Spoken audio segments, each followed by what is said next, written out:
Je pense qu'il y a besoin de paroles fortes sur l'Europe. Qu'il faut arrêter d'être dans les approximations, avoir le courage de dire qu'en matière européenne, il faut tout changer.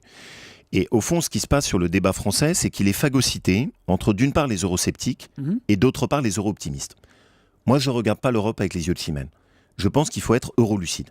L'Europe, ça ne marche plus. Et donc, on a besoin de changements forts. L'élargissement a condamné l'Europe. L'Europe à 28 aboutit à une Europe qui n'est plus capable de décider. Vous avez changé d'avis parce qu'en 2011, vous dénonciez la crispation égoïste d'une Europe forteresse pour défendre à l'époque l'entrée de la Croatie dans l'Europe. Alors là, oui, ça et là, aujourd'hui, partie... vous voulez plus des 28, vous voulez même une Europe resserrée à 6. Oui, ce que je considère, c'est qu'il faut effectivement une Europe à plusieurs vitesses. Ce que je considère, c'est que dans le même temps où on a cette Europe élargie, donc, qui est un fait, mais qui doit être uniquement pour moi une zone d'échange économique. Mais au milieu, il faut reconstruire un noyau dur, dans lequel on est capable de refaire des vraies politiques, dans lequel on est capable d'avoir un même taux d'impôt, ce qu'on a abandonné comme ambition, dans lequel on est capable de changer ce syndrome qui est quand même le syndrome de la faiblesse de l'Europe, les travailleurs détachés. On n'a pas fait pour ça l'Europe.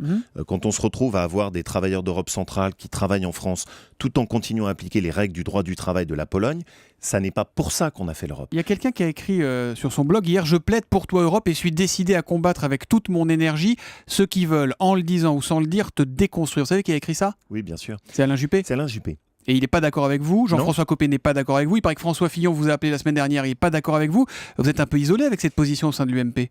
Ce que je crois surtout, c'est qu'on a besoin effectivement d'une vraie réflexion. Et oui, c'est vrai, tout le monde ne partage pas mon opinion sur le sujet.